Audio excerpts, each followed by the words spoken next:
Just before I introduce myself, I just want to say that I am so thankful for you to listen to my voice. Really, there's nothing greater.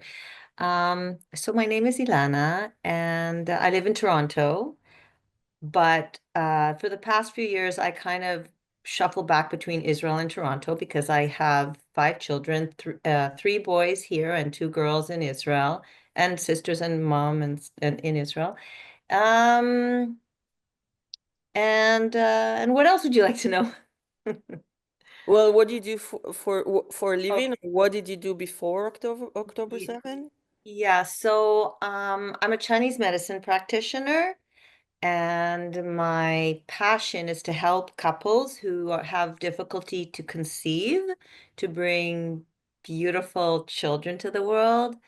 Amen. It's such a creative process, and to just be part of it and bring wonderful people into this world like we need Yeah. is it's so meaningful. Wow, an amazing role you play. And what happened to you in October 7? What did you feel? How So, did you do yeah, it? because I have my two daughters there and grandchildren, so now two, I had then one, um, and my mom who needs some help at times. I was visiting, and usually now I visit for like a month at a time. I stay longer. And my flight to come back to Toronto was scheduled for October 7th at noon. Wow. Me and my sister's husband were supposed to leave on the same flight. Anyhow, like everybody in Israel, we woke up at 6:30 to the sirens, but we're sort of used to it, so okay, whatever. But then it started at around 8:30 in the morning, it started getting weird. Like still there was chaos and nobody knew what was going on, but it didn't feel regular. And I called my husband and I said, get me off the plane, do anything you, he says, I can't get through. Nobody's, I said, whatever, I'm not going back. I don't know. I have goosebumps even thinking about it. I cannot board the plane. I can't just, I'm not coming back. And that's where I was October 7th. My two daughters, it was a holiday. It was Simchat Torah, Mm. and they went on a yoga retreat in a place called Shittim, which is Oh, next wow. to like Next. south, but next to Eilat south. And I couldn't reach them because they had no Wi-Fi where they were. And Wow. and I tried and I heard Re'im, Shittim, things like I don't know. I was like already picturing all kinds of, and it took me I finally reached them like late afternoon, but yeah, it was I never thought in my lifetime, because my dad was a Holocaust survivor, and he had written about his atrocities. In my lifetime, I never felt I was proud to be Jewish growing up in Canada, and then obviously moving at 18 to Israel. I mean, wasn't a problem being Jewish in Israel, but even in Canada, I never, ever, ever in Vancouver came across personally anti-Semitism. I was proud, really. Anybody that I'd meet, I'm like very proudly, I would tell them of my heritage and who I was. So you said that your father wrote about his experience as well? That's a really triggering point for me. What inspired me to, there's a few things that inspired me to write, but so when I was little, I understood there was something horrible that happened to him, but I didn't really quite get what it was. And I would ask him, and he would always tell me, it's not stories for little girls. When you get older, I will tell you when you get older. And this kept going on and on. And when I was 15 and I was older, I was afraid to ask. I thought if he had not come to me and told me anything so far, then maybe I shouldn't ask. Like maybe I just should leave it. But I had so many questions, and for his personal experience, I kind of knew in the big scheme of things already when I was 15. But then UBC, there was a professor that denounced the Holocaust, said it didn't happen and things. So then he spoke and he had a video, a 2 hour video of his. So I had that. And he did write for his daughters. What does he write there? For his children and their children to know by what miracle they sprang to life. So we do have, but I didn't really have that discourse with him because I was a little bit afraid. And then coming back to Toronto, I stayed in Israel for an extra month and a half. And when and coming back to so all the sirens, it was a crazy month just after. When I came back, I asked my Safta friends, grandma friends, like, how do you deal? Like, how do you tell the children and whatever? Because I was running in and out of the safe room with my little one, and you have to pretend it's like surrealistic. You have to pretend like nothing happened and make sure that they don't get freaked out and the noises. And every time you hear a motorcycle go, so the kids there's just so many things.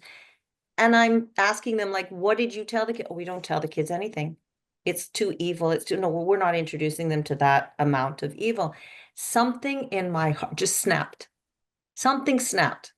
And I'm like, "Ugh, there's got to be a way, not, you don't have to make like I went reverse and with my kids I ruined things and I told them there was no tooth fairy and there's no such thing as Santa Claus. And I don't say you have to be that blunt, but there's a middle of the way, maybe Yeah. like, yeah. So you were an active grandma in Israel under missiles attack, and you were looking for a way to communicate to your young grandchildren, right? Could you show us, like physically, the book that you created? Yeah. Yeah. And the way it came to being wasn't like just like that. So here's how if I'm in like places how I Wow. the yellow ribbon So around it. pretty, so It's nice that pretty. you've decorated it with a yellow ribbon. It adds Yeah. a hostage-themed touch to it. Exactly. Yeah. Yeah. And then I can share my screen. I have some actual pictures if you want of the book, or I Yeah, can, of you course, want of then? course, of course. The That the would be the great. illustrator was amazing. She it's a woman I met in Israel Oh, what? who she's from the Ukraine and she came to Israel 2 years ago from war to war. Yeah. So for her, it was really important to do something. Yeah, that's so interesting. I heard that from, we have some Ukraine people who came from war to Canada, and now they feel like it's a second time, like it's a deja vu. Everything we're going through for the first time, they know it already. So she was one of those. Yeah, it took me a little bit of time to find. So in the beginning, I wasn't going to, I'll show you the book in a second, but I wasn't going Yeah. to, it was nothing that I had set out to write or something like that. It's not exact. What happened is I started, yeah, to write a few little rhyming words to my granddaughter because I know she likes to feel that she's reading. So if it rhymes, she remembers how to complete the sentence. So that's just where it Oh, started. And then I showed it to my friend who was a Canadian friend who was in Israel, and she said, that's really nice.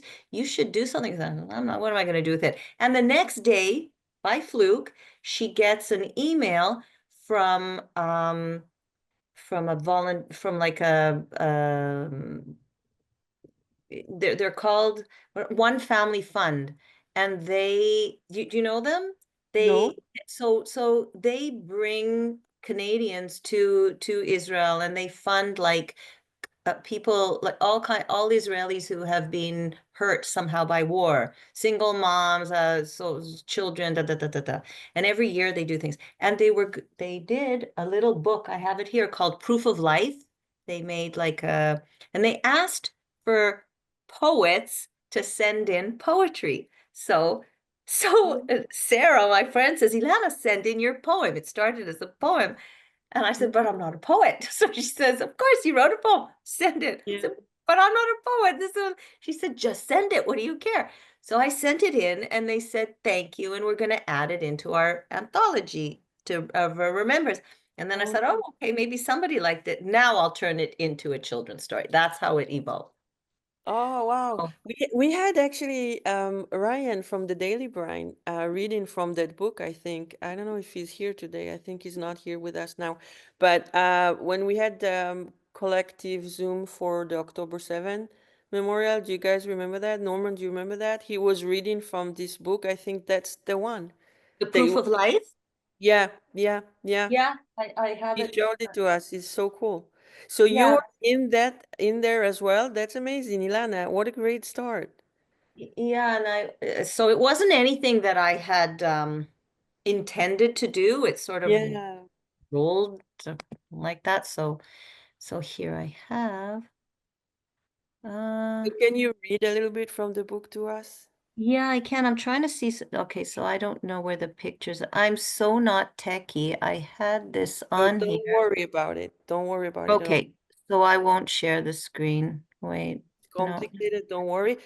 Yeah, I don't I know. I think have you to stop succeed. sharing. I'll stop sharing because I can't find where I brought it up, but okay. So here's the book, and so I used characters like a spider and a mole. Okay. It's okay. I can I'll just do it like this. My husband heard that I can't, so he came in to Yeah. save the day. So nice that he's with us today. Hi, Avi. How are you doing? He left. He heard that I Great. couldn't bring up the thing. But is it okay like this if I show you? Yeah, it's great. Great. Can you read So us a little bit from it? Okay. sure. Thank you. So in the first page, it's just like a memory. In memory of times when darkness spread, when truth was twisted and fears were fed, it honors the bravery, the courage, the fight, those who were lost, and those who stood for what's right. I did it for myself too. I wrote it for the child in me, Yeah. where I felt I needed to be more brave than I ever was before and not be afraid to voice what I really like, not be afraid to to say things that might irritate people or that people might Yeah. not like me for. It was a big thing It for me is. growing up. It's huge. Yeah. It's so sort of to that's why I wrote it also for myself thing. So here is like Oh, so pretty. this is like the drawings there. Yeah. I can share from my computer. You want to share from, I So, don't know, my husband says he can share from his computer. yeah. So in a mystical land by the Mediterranean Sea, where Mhm. ducks dreamed of being happy and free, lived Shalva the spider spinning webs so bright, and Bassa the mole spreading terror with every bite. Oh, wow.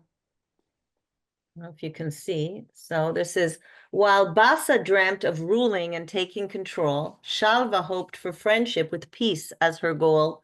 As Bassa dug tunnels, hiding treasures with pride, Shalva spun webs with love and protection inside. Early one morning, as Bassa snuck by, he spotted happy ducks dancing, singing, and sleeping under the sky. I'll snatch them for my tunnels, he thought. That would be yummy. They could serve as good company or fill up my tummy. The ducks were scared. They didn't want to go, and Bassa grabbed them anyway, ignoring their screams of no, stop, no. As the days turned to months, the ducks grew lost and so alone, but their families never stopped demanding, bring them home, bring them home. Oh, wow. Ignoring their Wow. It's very ig good. ignoring their pleas with a heart cold as stone, Bassa snarled, I'm keeping them in this place that's dark and unknown. One day, a fierce storm flooded the tunnels with a roar, and Bassa, now helpless, began to worry like never before. Knowing that Shalva cared for each and every duck, Bassa confessed, the ducks are here, and we're all truly stuck. Though Shalva was determined to rescue and to save, she was careful to act because she knew how moles behaved. Don't you bite me, Shalva cautioned with a frown. I won't, Bassa replied, or we both might drown.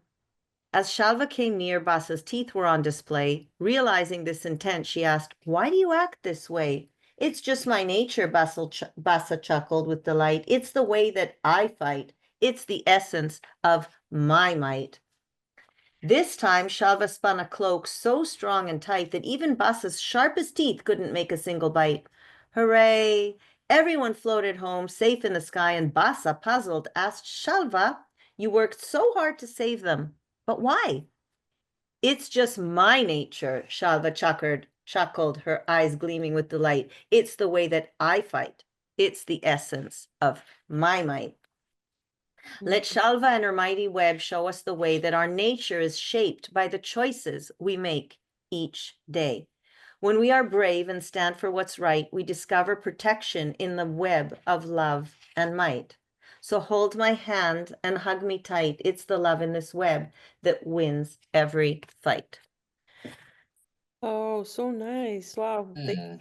So Wow. there's a lot of like it's for the kids. I didn't want it to be too scary, and so like kind of introducing that there's evil, but there's hope, and there's, you know, if they stick together and if they do what's right, and if there's help in the end. But on a subtext, like I chose the spider for a reason as the IDF, to represent the IDF or the Jewish people. Can you Oh. think of why I would choose the spider?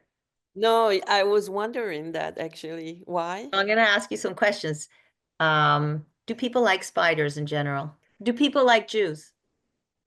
Oh, wow. No, not so much. So spiders are there to protect us. Really, they don't ask for any petting, they don't ask for any food, and they eat all the little bugs and mosquitoes and stuff that otherwise would harm. But Yeah. you know, and people don't like them. People really, and they don't like us. Spiders are one of the oldest animals living on the globe. So they cannot be colonizers. Mm, mm. Moles came way after. They are very adaptive. They can live in the air, they can live like high, they can live on the earth, they can live underwater. The Israelis, they will use their wit, their brilliance, their power is in their adaptation, and not like the mole, who is very good at what he does, but he does everything digging underground, very, very good at that. However, if you take a mole and you bring him outside, he's afraid. He will run away. Have you ever seen a Hamas stand face to face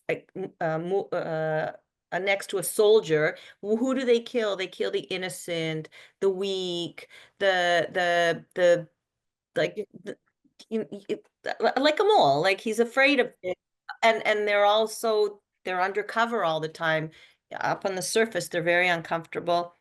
Um, there's so many other reasons I chose a spider, also because a spider, they're bigger than themselves. What helps them navigate the world is their web. So it's Mm. like kind of like Am Israel together. It's not each individual, but it is the place outside of ourselves that that holds that holds this net, and the more love and protection and unity we put in here, the more that the answers in there, just like the spider uses uses her senses to be able to understand, or to ever get the signals back from the web in order to know the next step and what's in there and whatever. So that was kind of it. And also, I didn't know this till after I finished writing. I found out that Nasrallah, does anybody know Nasrallah's tagline for the IDF? No, I'm not afraid of the IDF because they're as weak as a spider's web. really? Yeah, yeah, I see Leonid. You've heard him say, like, that was his tagline. So it's like I didn't know that originally. I'm like, wow, that like sometimes even after I wrote it, I'm like, oh, and this fits also because King King Saul, I think it was, or one of them in the Bible, in this one of the stories, they were protected by a spider's web as well. I don't know Mm. if you know that story. Like, So there's all kinds of yeah. like, yeah. Well, it's definitely surprising. I love the ducks on the beach. It's like it's very moving, and I can see how this can help parents to read to their children, like if they want to tell them a little bit about what happened. Is that the goal? You want to? Yeah, well, so at the end of the book, what I didn't read you is at the end of the book, like I thought about spider qualities, you know, they're like well, I made Shalva, and I called her Shalva Yeah. from, in Hebrew, the word shalev is to be peaceful. And that's basically what we want. So, and basa, I called him basa because it's an Arabic word that we've adopted in Hebrew to mean, how would you describe basa as a basa? It's like, That's very unfortunate. yeah, it's like as a basa, like can I swear a little? Like what a shitty situation. It's like the Yeah. Mivai basa. So I called him basa and her Shalva.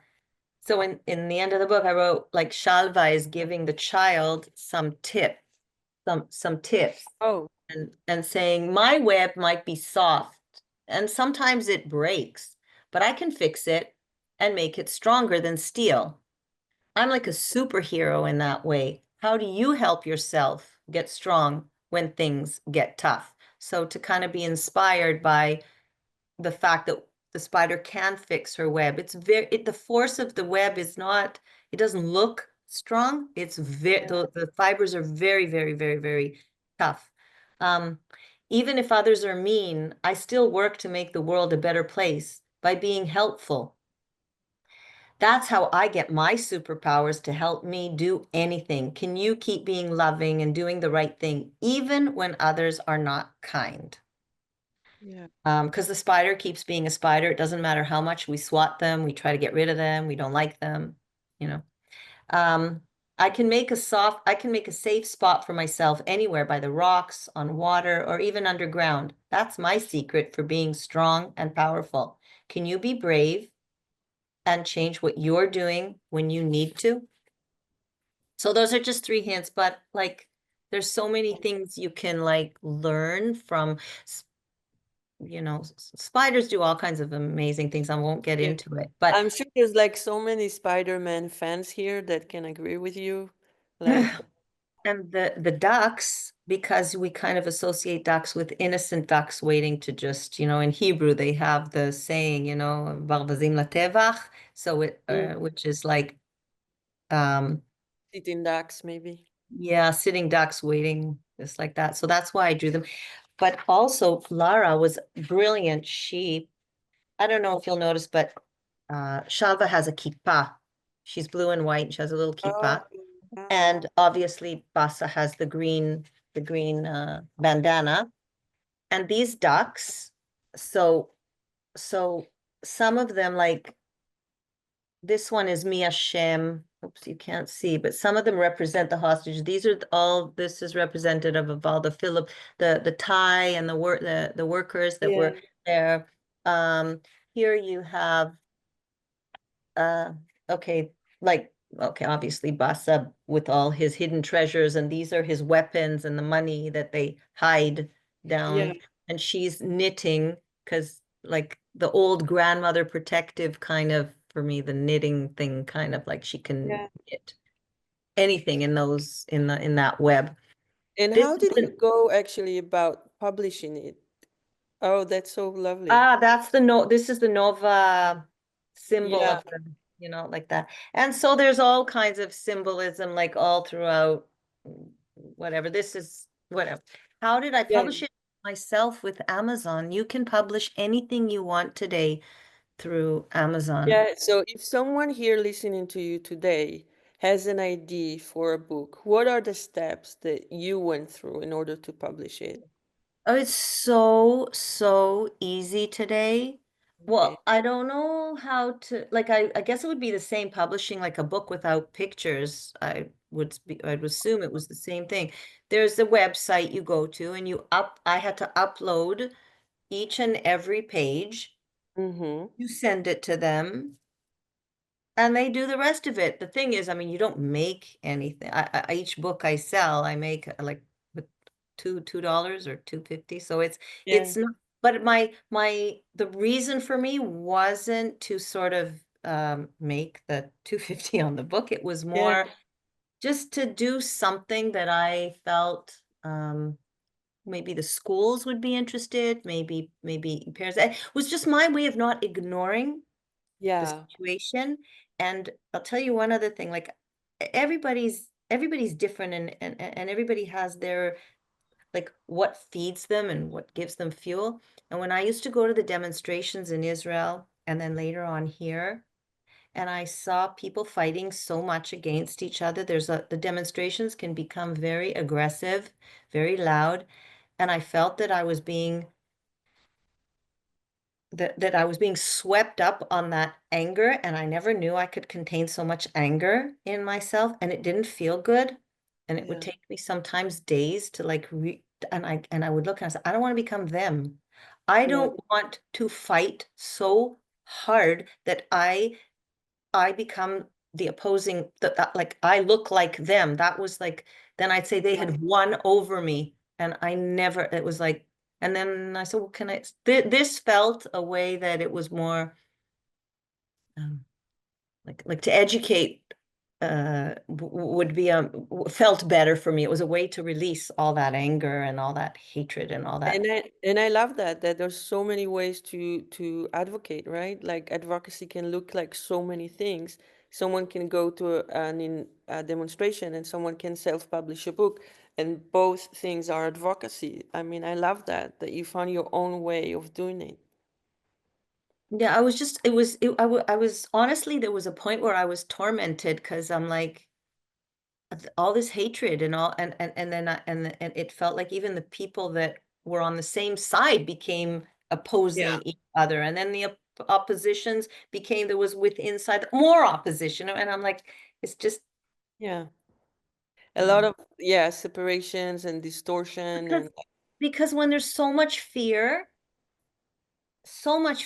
it's just, I think that it's kind of maybe a natural thing is to start going to poles and hanging on to different polar sides. And I had to fight against that in myself because I knew that wouldn't that it didn't feel good inside me. it's not for everyone. It's very tough. The Israeli demonstration scene is very tough. It's not for everyone, for sure.